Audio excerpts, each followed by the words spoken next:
السلام علیکم دوستو، آج ہم بانگ درا کی ایک اور خوبصورت نظم طلوع اسلام کے مطالعہ کی کوشش کرتے ہیں۔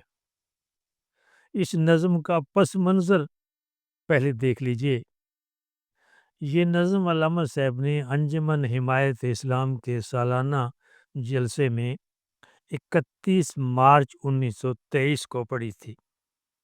یہ وہ زمانہ تھا جب ترکی میں مصطفیٰ کمال پاشا کی فتح کی وجہ سے اقبال یہ محسوس کر رہے تھے کہ اب مسلمان مغربی تسلط کے خلاف اٹھ کھڑے ہوں گے اور انہیں اتحاد عالم اسلام کے اپنے خواب کی تعبیر ملتی نظر آنے لگی تھی۔ مصطفیٰ کمال کی کامیابیوں کو انہوں نے طلوع اسلام سے تعبیر کیا۔ یہ نظم جنگ سکاریہ کی کامیابی کے پس منظر میں لکھی گئی۔ پہلا بند ملاحظہ کیجیے، اس میں 8 اشعار ہیں۔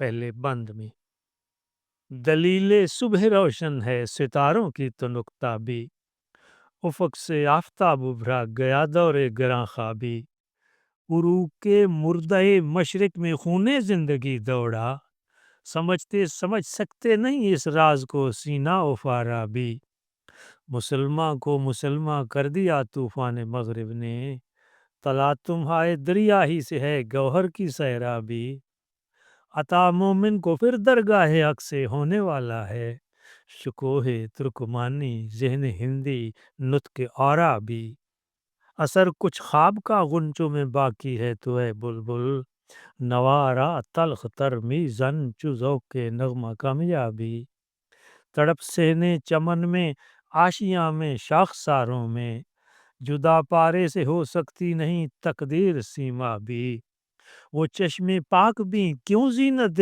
برگستواں دیکھے، نظر آتی ہے جس کو مرد غازی کی جگرتا بھی، ضمیر لالہ میں روشن چراغ آرزو کر دے، چمن کے ذرے ذرے کو شہید جستجو کر دے۔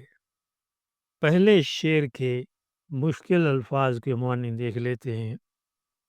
تنک تابی ستاروں کا ٹمٹمانا، ستاروں کی روشنی کا مدھم پڑنے لگنا، اور دور زمانے کو کہتے ہیں۔ گراں خوابی گہری نیند، افق مشرق سے وہ جگہ جہاں سے سورج طلوع ہوتا ہمیں محسوس ہوتا ہے، سرخی جو پھیل جاتی ہے اسے افق اس جگہ کو کہتے ہیں۔ دلیل صبح روشن ہے، ستاروں کی تنک تابی، ستاروں کی مدھم پڑتی ہوئی روشنی اس بات کی دلیل ہے کہ صبح طلوع ہونے والی ہے، اندھیری رات چھٹنے والی ہے، غلامی کی وہ سیاہ رات اور سیاہ دور وہ ختم ہونے والا ہے۔ یوں لگتا ہے جیسے اب مشرق سے سورج ابھرے گا، مسلمانوں کے عروج کا، ان کی نشاط ثانیہ کا سورج طلوع ہوگا۔ اب جو ایک گہری نیند کا زمانہ گزر چکا ہے، یہاں گہری نیند سے مراد غلامی کا دور ہے۔ یوں لگتا ہے جیسے مسلمانوں کی غلامی کا دور اب ختم ہونے والا ہے۔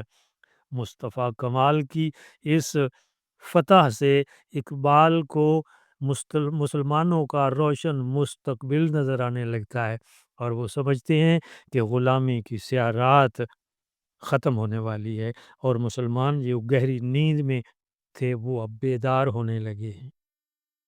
دوسرا شعر ہے، عروق مردہ مشرق میں خون زندگی دوڑا۔ عروق کہتے ہیں رگوں کو، عروق مردہ مشرق، مشرقی اقوام کی مردہ رگوں میں زندگی کا خون دوڑتا محسوس ہونے لگا ہے۔ گویا مردہ مسلمان زندہ ہونے لگے ہیں۔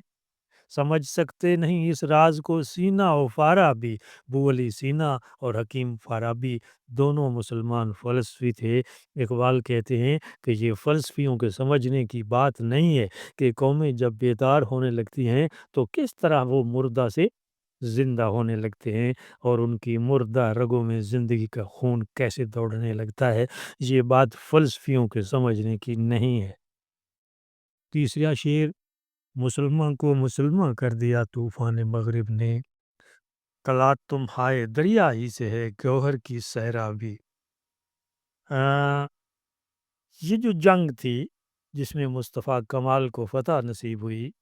اس جنگ کا سب سے بڑا فائدہ یہ ہوا کہ مسلمانوں کو اپنی غفلت اور پسماندگی کا احساس ہو گیا، بالکل جیسے دریا میں تلاطم برپا ہونے کی وجہ سے موتی میں چمک پیدا ہو جاتی ہے، بالکل اسی طرح اس جنگ نے خود مسلمانوں پر ان کے جوہر عیاں کر دیے، اور ان کو یہ معلوم ہو گیا کہ جد و جہد کیے بغیر دنیا میں عزت اور ناموری حاصل نہیں ہو سکتی۔ چوتھے شعر میں ذکر کرتے ہیں کہ اقبال اتنے پر امید ہیں کہ انہیں یقین ہونے لگتا ہے کہ اللہ کی دربار سے مسلمانوں کو ترکوں جیسی وہ شان و شوکت، ہندوستانیوں جیسی ذہانت اور عربیوں جیسی وہ فصاحت و بلاغت اور زبان دانی دوبارہ نصیب ہونے والی ہے۔ عطا مومن کو پھر درگاہ حق سے ہونے والا ہے، شکوہ ترکمانی، ذہن ہندی، نطق عربی، ترکوں جیسا شکوہ اور شان اور روب اور دبدبا، اور ذہن ہندی، ہندوستانیوں جیسی ذہانت اور عربوں جیسی فصاحت و بلاغت، یہ تینوں تراکیب نہایت ہی خوبصورت انداز سے مسلمانوں کے پورے معاشرتی اور سماجی مزاج کو ظاہر کرنے والی ہیں۔ اثر کچھ خواب کا غنچوں میں باقی ہے تو اے بلبل، نوارا تلخ ترمیزن، جزو کے نغم کامیابی۔ پانچویں شعر میں اقبال اپنے آپ سے مخاطب ہیں اور کہتے ہیں کہ اقبال، اگر تجھے محسوس کرے کہ مسلمان قوم ابھی غفلت کی نیند سے پوری طرح بیدار نہیں ہوئی، تو تجھے چاہیے کہ اپنی شاعری میں مزید جوش، جذبہ، آب و تاب اور تاثیر پیدا کر۔ اس شعر کا دوسرا فارسی مصرع شیرازی، عرفی شیرازی کا ہے، جس کا لفظی مطلب ہے کہ اگر سامعین میں گانا سننے کا ذوق نہیں ہے تو گانے والے کو چاہیے کہ وہ اپنی آواز میں ایسا اثر پیدا کرے کہ سننے والے بے اختیار متوجہ ہو جائیں۔ پہلے مصرعے میں غنچوں کا استعارہ لوگوں کے لیے اور بلبل کا استعارہ شاعر نے خود اپنے لیے استعمال کیا ہے۔ نوارا تلخ ترمیزن، جو ذوق نغمہ کامیابی، اگر سننے والوں میں نغمہ سننے کا ذوق کم ہو تو اے شاعر، تو اپنی آواز کو اور ذرا بلند کر، اور ذرا تلخ کر، اور ذرا جوش پیدا کر، تاکہ اس میں تاثیر پیدا ہو۔ چھٹا شعر دیکھیے، تڑپ سہنے چمن میں، آشیاں میں، شاخساروں میں، جدا پارے سے ہو سکتی نہیں تقدیر سیما بھی۔ جس طرح پارا ہمہ وقت متحرک اور تھر تھراتا رہتا ہے، اسی طرح چمن میں، آشیانے میں، شاخساروں میں ایک عجیب سی تڑپ پیدا ہوتی ہے۔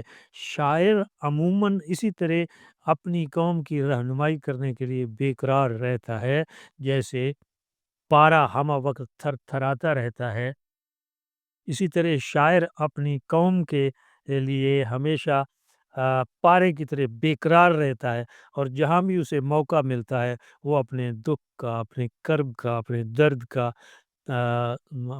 بیان کرتا ہے اور قوم کی کو بیداری کا پیغام دینے لگتا ہے۔ بڑا ہی خوبصورت شعر ہے ساتواں، وہ چشم پاک بھی کیوں زینت برگستواں دیکھے، زینت برگستواں گھوڑے کے اوپر رکھے جانے والا ساز و سامان اور اس کی خوبصورتی، کسی فرد کو اس گھوڑے پر سجے ہوئے سامان کی، زین کی، اس کی زیب و زینت دیکھنے کی ہرگز ضرورت نہیں۔ جس شخص کو گھوڑے کے اوپر بیٹھے ہوئے مرد مجاہد کی جگرتابی اور بہادری نظر آ رہی ہو، ایک مسلمان مجاہد کا سرمایہ حیات تو اس کی ہمت اور جرت اور بہادری اور ایمانی کیفیت ہے۔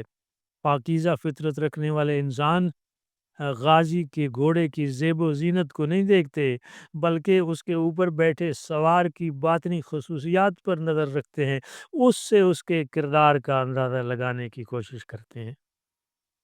اس بند کا آخری شعر، آٹھواں شعر دعا ہے، ضمیر لالہ میں روشن چراغ آرزو کر دے، چمن کے ذرے ذرے کو شہید جستجو کر دے۔ وہ اقبال کہتے ہیں کہ وہ اللہ سے دعا کرتے ہیں کہ میرے اللہ مسلمانوں کے دلوں میں عظمت رفتہ کو واپس لانے کی آرزو اور طلب اور تڑپ پیدا کر دے۔